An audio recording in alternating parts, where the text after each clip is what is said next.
Welcome to Real Talk with Tina and Ann. I am Tina. And I am Anne. I've often been told that there is no room for regret, that there is no reason to look back on decisions made. And I have had a week of realizing how true that is and how life can change. Your entire life can change with just one decision. There are moments to look back, I think, and reflect. I had a moment of regret this week, if that's the word I want to use. I grew up next to a young guy who was a constant in my life. He's always been there. Have you ever had someone just be alive and that's their constant with you? You know they were always a message away, or if you drive down their street that that's where they live, that they're home. And a man I grew up next to, well, he was not a man when I grew up next to him, of course, but when I grew up, he just has always stayed in touch with me since through Facebook friends, or, he showed up at my mom's funeral. He's messaged me, and I just always looked at his Facebook and, followed his woodworking that he does. And he was just a strong man of God, a pillar of the community. And he recently was on my mind. He just would not leave my mind. And he had asked me to stop over at some point and visit him, and I just never did. And then I saw on his Facebook and his family that he had passed away. And I'm just so upset with myself that I did not follow through. I think that, well, first, I'm sorry. I know that's hard. I know the feeling of regret and it really stings. And I feel like the reason why sometimes we don't do those things we want to or we know we should is because at least I always think I'll have more time Yeah. until you just don't. I'm going to take this story all the way back to over 20 years ago. And my mom ended up dating this man and forced this marriage. It didn't work. But, anyways, she had offered me the house that I grew up in. I decided not to take the house because, that was a place where a lot of things happened. And I didn't think I could ever live there again. So I've regretted that decision in the past. Have you ever done the what ifs? Oh, the what ifs. The what ifs are really hard Yeah. to overcome. Yes, yes, I have. I've felt many what ifs throughout my life. I will say, though, I truly don't think about regret often. And I mean that because it is a rabbit hole of emotions if Mm-hmm. you stop and think about it for too long. So I chalk it up to this is the way it's supposed to be. That's just kind of for better or worse. I don't know. That's just what I say because I don't want to be a slave to regret. I really feel like regret is a form of punishment, and I don't want to punish myself. Yeah, I agree 100%. I really don't think about regret, and I don't even like that word. It just has a negative connotation to it. It's not even in my vocabulary often. In fact, this is a very rare time that I am talking about it because of a true feeling of regret that I felt when I had missed that moment with my friend. And I'm never going to get it back, obviously.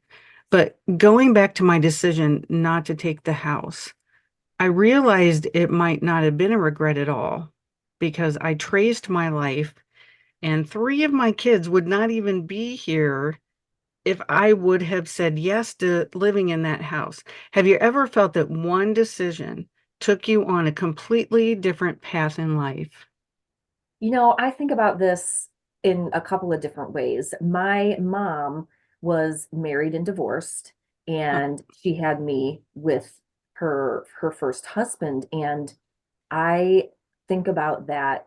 She had to be with him, or I wouldn't be here. And yeah, I'm so, although she went through so much with him, I know that I was, as she used to say, I was the prize out of all of that hard time. yeah, So I yeah. think about that. And I think about what if I would have married one of my boyfriends? You know, Mm-hmm. how life would be different. Someone from high school instead of someone, that I met in college because I was in a really serious relationship in high school. And I do think about that from time to time. I just try to tell myself though, it all goes back to my theory of everything happens for a reason. That's what Mm-hmm. I truly believe that. Yeah. I've had those same thoughts because I was like, Oh, there was a guy that I almost married before the man I did marry. So it's just really interesting. It would have taken me on a completely different path. Yes. So, I think about it like the serious boyfriend I had, we would have had all girls. I mean, I have all boys. I mean, it's just crazy because I keep in touch with him, not I just through Facebook, we right, don't talk right. at all. I just happen to see some of his posts and that just kind of throws me for a loop. It's like, wow, how different that could have been or would have been. And yet here I am, even going through all the hard, I wouldn't change it. I mean, listen, I would Yeah. change some of the hard, So, don't get me wrong, but I yeah. wouldn't change all of the blessings in my life, is what I mean. They say, and I've heard some people say, I guess maybe we all have regrets. And I've heard people say that they regret the things they didn't do, but not the things they did do, as long as no one was hurt, of course. Right. That's why I was going to say, I do believe that for the most part, as long as it's not something bad that you're doing. Do you need to try drugs? No, you don't. So you're not Yeah, missing out on anything there. You know what I mean? right, right. Yeah, I mean, the things like working too much, not enough time with the family. Right now, if you looked around my house, you would think that I never cleaned. I mean, it is a mess. And we are I can exhausted relate. here. We're just so exhausted because, we have just been living without regret. So we have been so busy. We just did all of these things. We went to the women's Final Four practice and saw Caitlin Clark play and did all the events that came along with that. We also did the eclipse at the Science Center in Cleveland, and my 7-year-old won't stop talking about NASA and the moon stuff he learned. And he keeps talking about how he held a replica of a tire that they used in space. And all three of my kids got to drive like this fake rover on the moon, fake Oh, moon, of course. And my son saw storms on the sun through a telescope, which I did too. And I've never even knew that there were storms on the sun. So that was really cool. My daughter got to complete mascot training and got this diploma. So she was kind of proud of that. It was really fun. And my 10-year-old son hit the highest basketball at Town, and all the staff there were just celebrating my kids, all the kids that were there, with high fives for everything that they did and would just give them all this free stuff. My 10-year-old also got to play with the Cavs drums, and my daughter got to talk to the Cavs cheerleaders, and we all got to meet Cheryl Miller and all these other WNBA players. They saw Bill Nelson, who is a real astronaut, and he's like the head of NASA now, I think. Their experiences have been broadened. They want to be an astronaut and a scientist and a basketball player. And we watched the eclipse right next to two women who work at NASA, and that was the coolest to watch them experience it too. I came out of these two heart-filled experiences, the loss of my friend with that touch of regret, with watching my kids experience the best in life, and it just refueled me. I can tell you that I came out different. I feel changed, and I just have this like go for life feeling. You recently went on a refueling trip with your family. yes. And before I get to that, though, I just wanted to say I think this whole women's NCAA thing with Caitlin Clark has been incredible. It's been Yeah, incredible for so many reasons. She has broadened the respect for women's sports, not just basketball, I think women's yeah. sports. I love that dads were taking their daughters to the games, another Mm-hmm. bonding time, Mm-hmm. and boys were wanting to watch it because she was so cool. So we were sitting here watching the final game against South Carolina. And I Mm-hmm. looked at my husband and I said, what is she known for? What is her big thing? And right as I asked that, she took a 3-point shot from the top of the key and he just said that right there. So Yeah. then I started digging in a little bit about her. I wanted to learn a little bit more about her. And so I had learned that she frequents a children's hospital in her area where she lives. And Mm, that's where she found out about some of her awards that she got. So that was some accolades that she got. So that was pretty cool. And then I believe it was her local food pantry that she's a part of. They wanted to pay her for her time and that it wasn't Mm, just a one-time thing, but she said, no, I absolutely want to be a volunteer. So I think it speaks to her character. And I think that what's so awesome about Caitlin Clark from reading about her, I act like I know her, I don't, but from reading about her is that I think everything that she wants her legacy to be, she said something that was profound to me, something along the lines of, I don't want my legacy to be defined by 40 minutes on a basketball court. mm, She said, yeah, of course, you want to win and breaking records is cool, mhm, of course. But what she is most concerned about is inspiring others, inspiring kids in particular, to follow their dreams, whether it is playing a sport, whatever that dream would be. And I think that she's done that. I mhm. think that she has opened the door for so very much. And I just had to say that because it's really incredible. I mean, my boys wanted to watch it. Well, my oldest really with my husband. And it Mhm, was just so cool to see. mhm. And I think she just put a lot on the map, particularly this For season. sure. For sure. Yeah, my oldest son, who had this thing, which was really strange, that he always kind of downplayed girls and what they could do versus boys. And he was like, yeah, boys rock, we rule, but he's only 10, Right. So, I mean, but it was so cool because he was one of the first ones that ran up to some of the women players to get autographs. And he was cheering the team on and just going crazy over all the women that he met in sports. And so I was like, uh-huh. Yeah, you have a little bit of a different perspective now, huh? Women rule Absolutely. too. Absolutely. And then before we get to my refueling trip, it was, jumping around a little bit, but we were in the path of totality. 31.6 million people were in the path of totality for the recent solar We eclipse. were. It was so beautiful. It was amazing. It Yeah. was, I was excited about it leading up to it, but it really did live up to the hype. And I'm so glad that we got to watch it in our own backyard with my family, with some of our neighbor friends. It was so neat to see all of the different things that happened during the eclipse, like how cold it got. The mosquitoes came out. It wasn't as dark as we thought. It looked like a sunset all around us. Not in terms of like orange and red, but just the color changing sky. And you could see the stars and all the birds quieted. And it was Hmm. just so cool and how you could take the glasses off and then you could just look at it. Not to mention, we Hmm. got some pretty spectacular pictures that I was so proud of myself because that was my plan B. I'd wanted to time lapse it and it wasn't working on my phone. So I pulled apart some of the glasses I had to make a big lens for my camera, my DSLR camera, and it worked like a charm. So that was really cool. And to see my kids excited about it, and my oldest did a project on it. That was neat. Now, something I've noticed about myself over the recent years is that the mountains recharge me.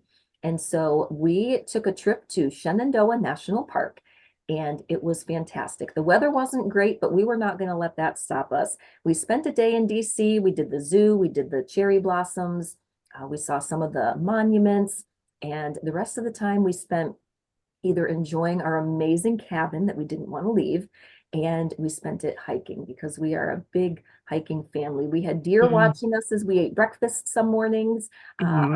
our right outside in the driveway. We saw a fox run through. No bears. Anywhere I go, I can never see a bear, but at least we saw a fox. And it just, when you look at the majestic mountains. They are majestic to me. And how it can be completely fog covered or it could be completely clear. And it was like bluer than blue. And then it just, the colors and the changing, you just see how big it is and that there is a place for you in that space too. And how just that view it just soaks into me and it recharges me. Hmm.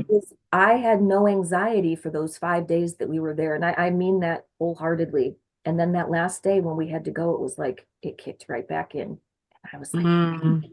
So it totally did refuel me. I mean, plus when you're on vacation, you don't have all of the responsibilities per se Right. that you do when you're at home. And so it's always good to get away. All I can say is use all of your vacation days, friends, because they are so worth it.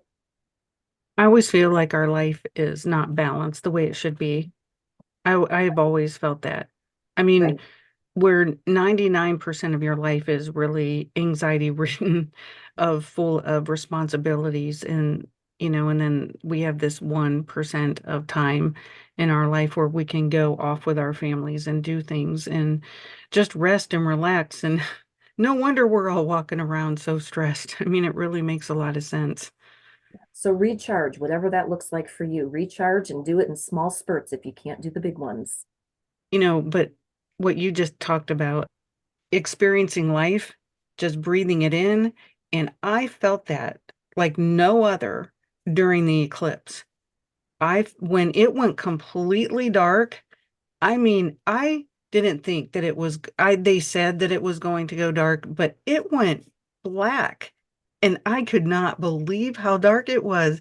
And my kids were grabbing me and jumping up and down, and everybody was screaming where we were and clapping. And I was just the chills that I got. And it was just like breathing in this life. It was It such an was amazing so experience. it was so amazing. And the thing that really gets me and just makes me stop for a moment is thinking that for those few minutes, so many millions of people were looking up at the same sky I was at the same thing.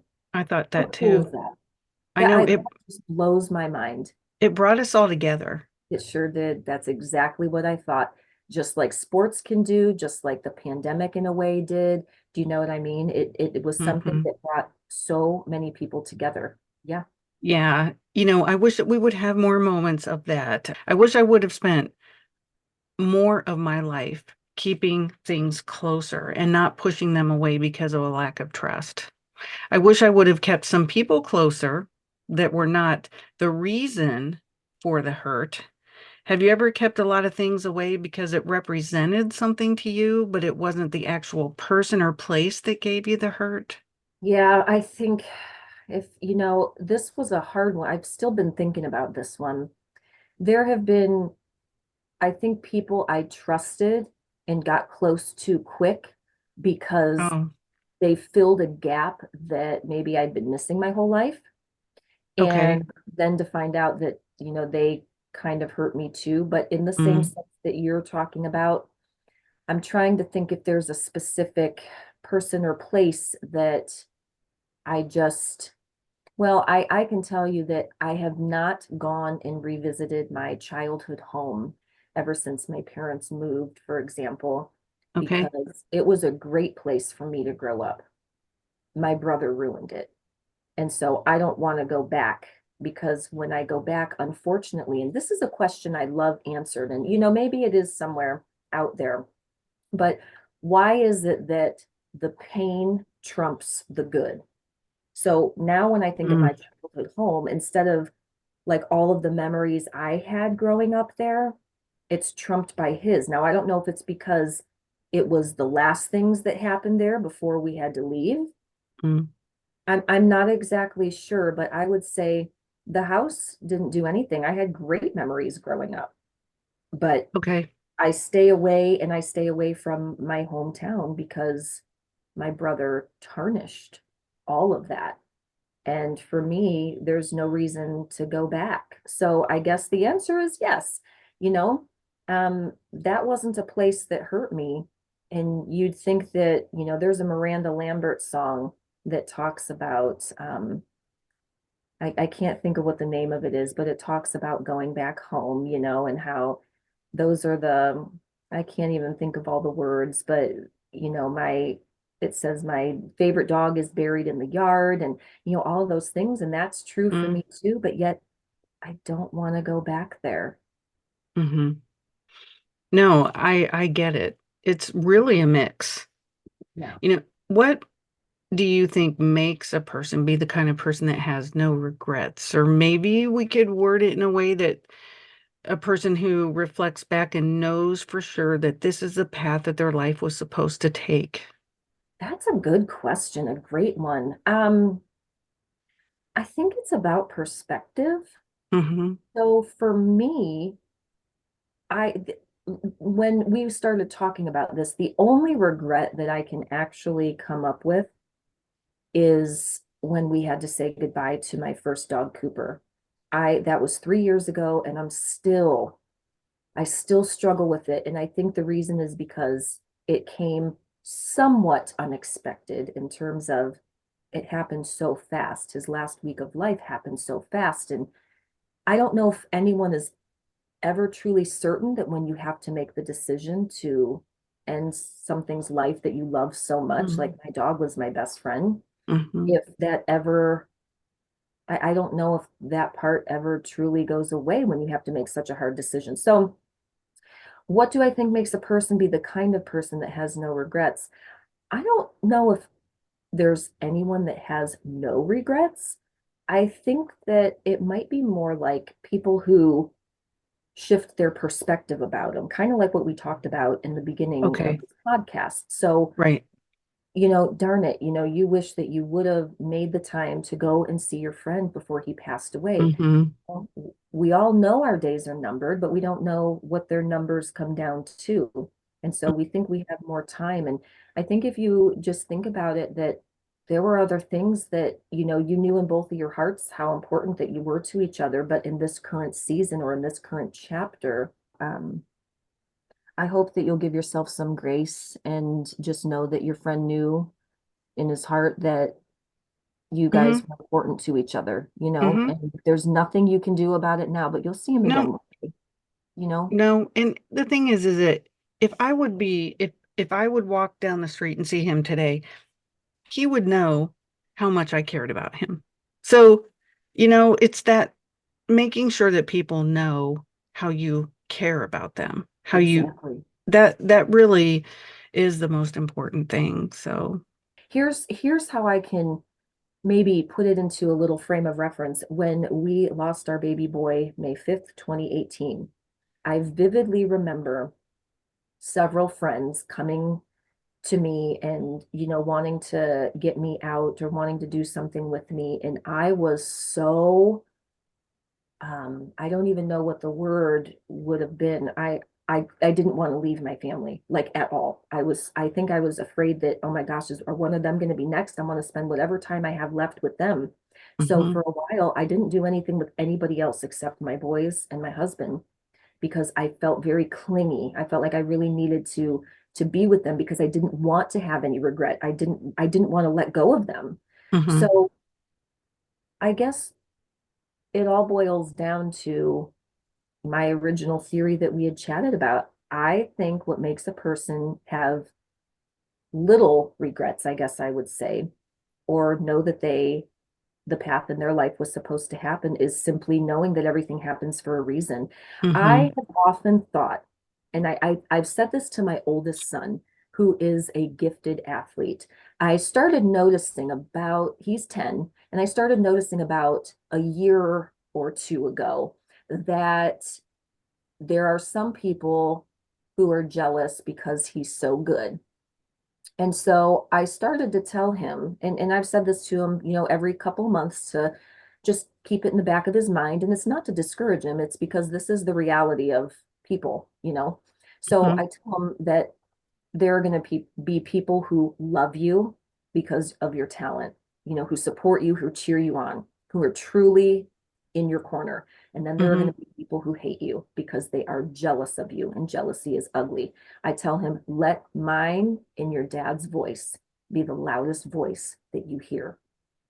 And so mm. we tell him that all the time. And that's because Ooh, I'm thinking, that's so good. Oh isn't my that so? gosh, I love Oh, that. thank you, thank you, thank you. It's because you notice things and then you try to pass them on because you need to know who you can trust and who you can't. And so Mm, I want him to know that you keep doing you. You keep doing you. You listen to your mom and dad's voice, and you have to block out the people who don't matter. I'm going to use that. I'm I'm glad I could I'm going to share. steal that. You can, and any listener can too.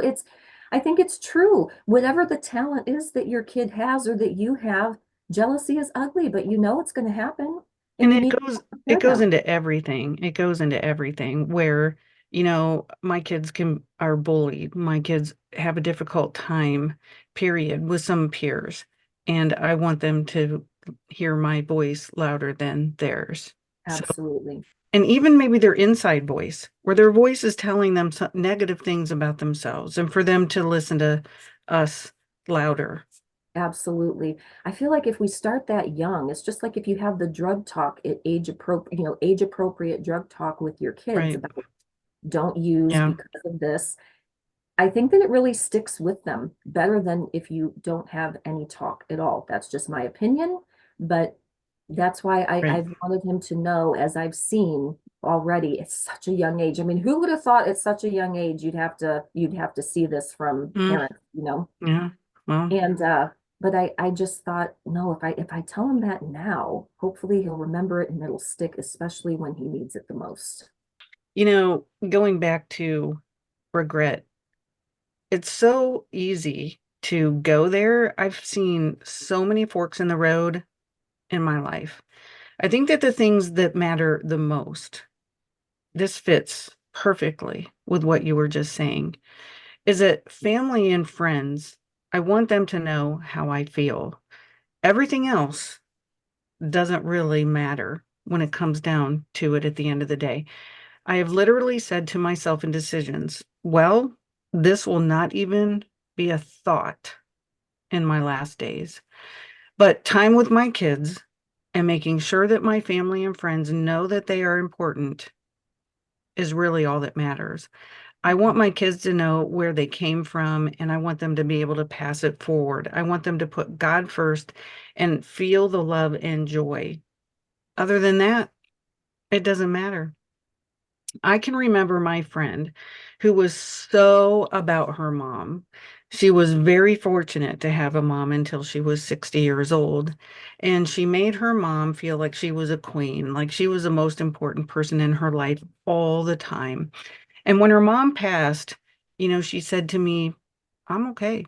She said that she was okay because she had nothing left unsaid. Nothing was undone. Everything was awesome between the two of them. They had their closure she needed, and she never had any regrets because she always made her mom feel the most special. So I think that actually answers your question that you had asked before this of how someone lives with no regret. You say what you need to say when you need to say it, tell the people you love that you love them. Make them feel Right, special because they are, and spend time with right. the people who matter most to you. So that brings me to that triggered a memory. I remember being in church one day and our pastor was talking about this very thing. And it was when her husband passed away. And she said, oh, it sucks. And I cry every single day, still to this day. And this is years later. She Hmm. gives herself that time to grieve. But she said, I'm going to be okay. And I have no regrets. And I remember her looking on the stage and her saying she has no regrets. And at that time, lots of regrets started spinning through my mind. And Mm, it was then that I think my perspective shifted. And if there was something I needed to say to someone, I said it. I really started like, okay, get some of this stuff out. If you've been wanting to say this to this person or see this person, go and do it. And so I really did. I started kind of checking those regrets off, if you will. But again, more the things I didn't do, kind of like the quote you were alluding to earlier. hmm. It wasn't anything that I did do, it was the things I didn't do. And Hmm. so I think ever since then, it really just spoke to me that everything happens for a reason. We make time for the people and the things that matter most to us. And so if someone matters to you or something matters to you, you need to find a way to make sure that they know or it knows or it's checked off your list. I'm a big bucket list planner, seasonal and just in my own life of where I want to travel. And so, and or even things that you want to do to improve your home. And Hmm. it's really neat when you write those things out and you start to make a plan and then you can start checking them off and checking them off. And sure, things come up and kind of disrupt what you have, but I think the more intentional we are, the better off we right? will be and the less regret we will have. I used to have a list of my friends, and this is so weird, but the reason why I did it was because life goes by Hmm. and you'll say, oh, a month or two went by, or maybe even months or a year, and you haven't checked in with that person. So I used to, and I'm going to go back to this, where I had a list of friends and I would actually check every couple weeks and put a check next to their name to make sure that I checked in with them. I love that. And it was and I would add people or, whatever I needed to do to make sure, what? I need to make sure I check in with this person in a couple weeks. And I would put their name down. So then I would make sure that I would do that. So, I mean, it's those kind of things that we could do to, make sure that the people know that they are that important to us. You know, Yeah. I think another side of this too is that doors close. And And it's hard. It can be hard. yeah, but a door can close, and for us just not to have a regret over a closed door. Just sometimes they do.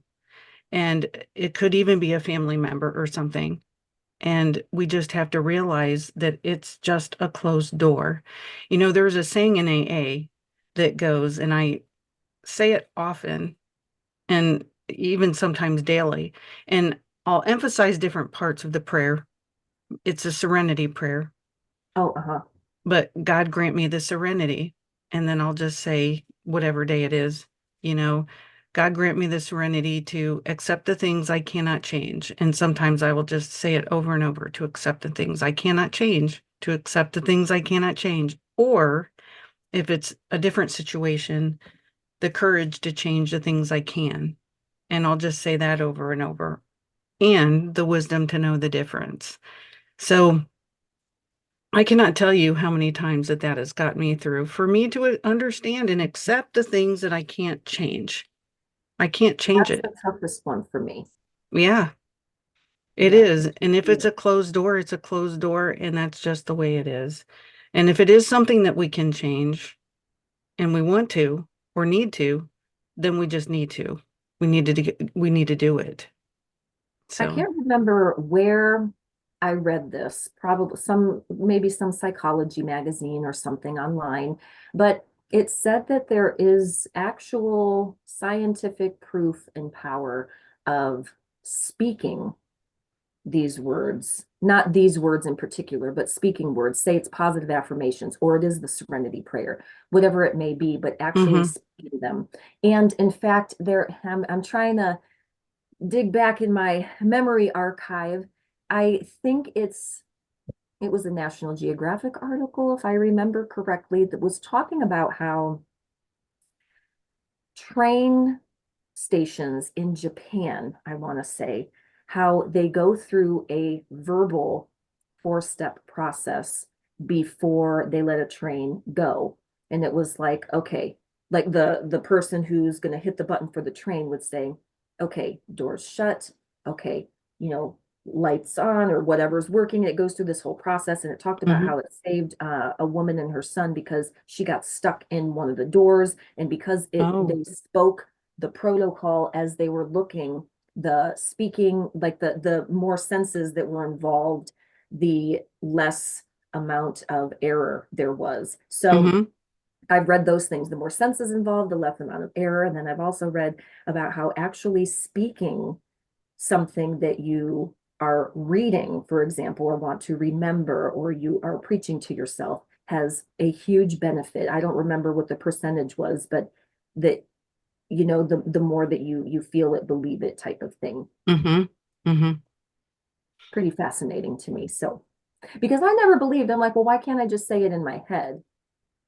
And then and it's actually very unnatural to me. And I wonder if it's hmm unnatural to anybody else to, okay, so if I have some positive affirmations, I don't, I don't think I really ever say them out loud. I'll repeat them in my head, but speaking them, but it's supposed to give life. So you know what? I'm going to give myself homework.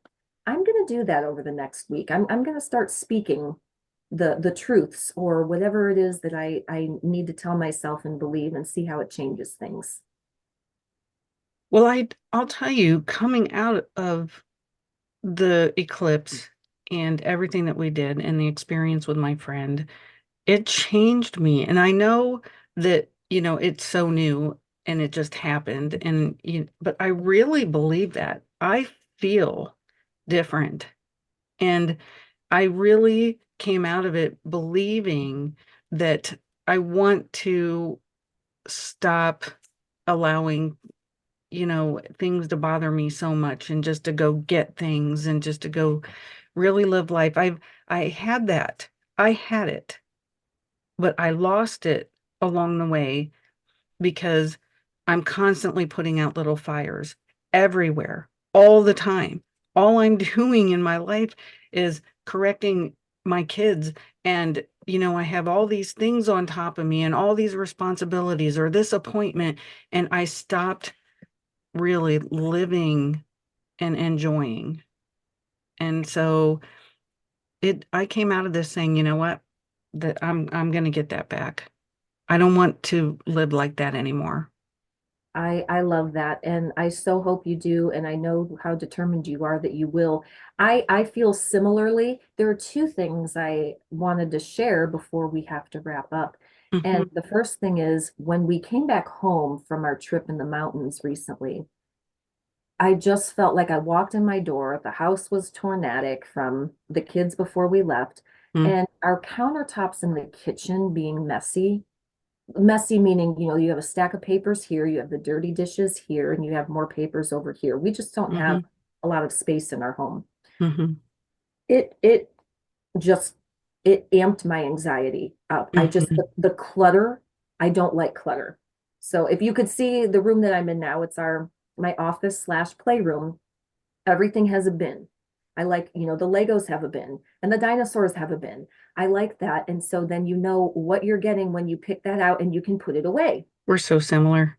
Yes, in the same spot because I hate being able to see all the stuff and I hate it being all Yeah, jumbled up. So I spent, my husband does not know this yet, but I spent a little bit of money to get some organizational stuff delivered to our home here this week because I need that. I can't live amongst the junk, and you have to keep some of the school papers and you have to keep the recipe. Everything it needs to just have its it own needs a little place. organized, yeah, organized place. So I'm working on that. The other thing that I'm really disappointed in myself. I don't know that I'd go as far to say as it's a regret or anything like that, but I turned 40 last year. And before Mm. that, I had watched this show with Chris Hemsworth and just talked about how the decade of your 40s is a pivotal decade for health, for your mind, for your well-being, and how really eating right, exercising, staying fit this decade is important. It's crucial. After this, your brain starts to shrink. This is what my mom's neurologist was even talking about, and it's just important to keep yourself active. So I was gung ho about it and I got fit for my trip and I was really eating right, making lots of healthy decisions. Tore my whole 400 square foot deck apart, cut it into 4 foot pieces, laid Trex decking down, just figured it out by myself and, stayed active, stayed active. That was all the way through November. Then we got sick and I was in the hospital for pneumonia. And that was all of January. Then February comes and you're still tired and recovering. And then March comes and now you've made all the excuses of why you're not going to go out and do this or that anymore to stay healthy. And next thing you know, all of the weight that you lost is back. And how quickly that all happens. And I'm still sitting here trying to answer the question, why is it not good enough that I want to do everything I can to try to live my best, healthiest life for myself and for my family when I was so gung ho about it 9 months ago? Why now is it so much harder? And I feel like the reason is I don't have a set thing that I'm working toward, like when I was for my Hawaii hike, the Kalawao Trail. But at the same time, it's like, but this is longevity here that we're talking about. And so I can't figure out why I can't get myself on board. I think it's going to help now that where we live, the weather's turning for the Hmm. better. Hmm. But I feel like I wish that wouldn't stop me. And I am very frustrated that I haven't been able to hit that motivational button somehow. So I started to read Atomic Habits by James Cleary, is it? And I'm trying to start to understand the whole four-step process of why motivation in and of itself isn't going to help and isn't even Oh. the necessary driver. So Hmm. I'm in the middle of trying to figure out, come on, Tina, get yourself going, and why can't you just do it for the purpose of longevity? So I'm going to Yeah. keep reading the book and I'm hoping, really hoping to get back in shape. But I think it's because of the things that you were just talking about. There's you only have so much energy in a day. And I got to tell you, my three children and sometimes the husband exhaust me to the Yeah. point that I feel like a zombified robot some days. And Hmm. I'm like, I don't have the energy left to work on me because I literally need to just sit in a quiet room and do absolutely nothing. And maybe that's what you need to do. Yeah, The other day, I felt so defeated, and I just like you said, like I felt like a zombie. I felt like I couldn't even keep going. And it is about longevity for me too. And I'm one of the heaviest I've been, and I'm doing all the right things. So I'm really frustrated. And so I got up off the couch and I made myself walk 3 miles on the treadmill, and I'm just gonna keep doing it. And good. you know, I want to be here as long as I can, and I want to be the best that I can while I'm here too. And like I said earlier, I want to pass on the good things about myself to my kids where they can then pass that on to theirs. Right. So it's really critical. It is And critical. I've got to get myself in gear. I really do. Or I need to change my habits. Maybe I need to go to bed a little sooner so I can get up a little earlier and integrate waking up with a morning walk or something like that. I've even seen these, I don't know if you've seen them. I don't have space for a traditional treadmill, something, big and Hmm. bulky. I just don't. But they have these like walking pads that are like mini treadmills that you could even store underneath your couch. That's I something I've thought about. That's kind of what I have. It doesn't Okay. have the railings or anything, nothing to Okay. hold on to. It's just a flat thing, and it has all the Yes. electrical parts to it where I know my calories, I know my miles, I know Okay. all that stuff, and I really love it. I love it. That's what I'm thinking of getting because I work from home. So even in between my work or while I'm working, I mean, I could be getting maybe I could get 3 miles in during the workday. That's what It, I try to do. there's got to be a way for me to better incorporate it, especially if I don't want to go outside on a really cold or yucky day. Now, Hmm. this is kind of what lit a fire under me. My awesome 93-year-old neighbor had a little bit of a health issue, and he's been in a rehabilitation facility for the last few weeks. Well, I went to see him a couple days ago, and his Hmm. wife was talking about how her sister, who lives in another state, is 87 years old, and she still walks 4 miles a day. And I thought, enough, and no weather stops her. And I thought, I have no excuse. I'm less than half her age making up excuses. This is ridiculous. Do what she does. 87 years old, walks 4 miles every single day, no matter the weather. And no, she does not live in Florida. She lives in Indiana. So there's just no excuse. Yeah. I have a 90-some-year-old lady who's a friend of mine on Facebook. I've known her for a while, and she had a cardiac issue recently, and then she disappeared from Facebook for like a week because she was in the hospital. She had some stuff done. And then the next pictures of her are working out, and she's in her 90s. And I'm just like, if you can do it, I can do it. Yes, yes. Let them be our inspiration. I Yeah. think I think that's a great way to end it.